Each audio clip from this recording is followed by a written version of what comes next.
టాలీవుడ్ లో బాహుబలి 2 సినిమా తర్వాత ప్రభాస్ చాలా గ్యాప్ తీసుకుని సుజిత్ దర్శకత్వంలో సాహో సినిమాలో నటిస్తున్నాడు. ప్రభాస్ భారీ బడ్జెట్ తో నిర్మితమవుతున్న ఈ సినిమా అప్పుడే భారీ అంచనాలు పెంచుతుంది. ఈ సినిమా తర్వాత వరుసగా సినిమాలు తీసే ఆలోచనలో ఉన్నాడు ప్రభాస్. ఇక వివాహాంతరం సమంత వరుస విజయాలు అందుకుంటూ తెలుగు, తమిళ భాషల్లో బిజీగా ఉన్నారు. అంతేకాదు మహానటి, రంగస్థలం లాంటి సినిమాల్లో ప్రయోగాత్మక పాత్రలో నటించి ప్రేక్షకులు మెప్పించింది సమంత.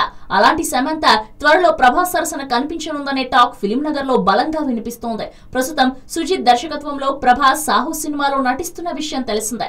ఈ సినిమా పూర్తయిన తర్వాత జిల్ ఫ్రేమ్ రాధాకృష్ణ దర్శకత్వంలో చేస్తున్నాడు. ఈ రొమాంటిక్ ఎంటర్టైనర్ కి జాన్ అనే టైటిల్ ను పరిశీలిస్తున్నారు. ఈ ప్రాజెక్టు తర్వాత దిల్ రాజు నిర్మాణంలో ప్రభాస్ ఓ సినిమాలో నటించబోతున్నట్లు వార్తలు వస్తున్నాయి. ఒక క్రేజీ డైరెక్టర్ తో కథను సిద్ధం చేయిస్తున్న దిల్ రాజు ఈ సినిమాలో ప్రభాస్ సరసన సమంతను ఎంపిక చేసుకున్నట్లు చెప్పుకుంటున్నారు. ప్రస్తుతం ప్రభాస్ చేస్తున్న సినిమాలు పూర్తి కాగానే ఈ ప్రాజెక్టు పట్టాలెక్కుతుందని అంటున్నారు.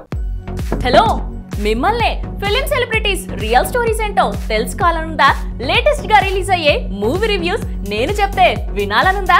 ఇంకెందుకు ఆలస్యం, యోయో టీవీని సబ్స్క్రైబ్ చేసుకోండి. అలాగే మర్చిపోకుండా యోయో టీవీ యాప్ ని కూడా డౌన్లోడ్ చేసుకోండి.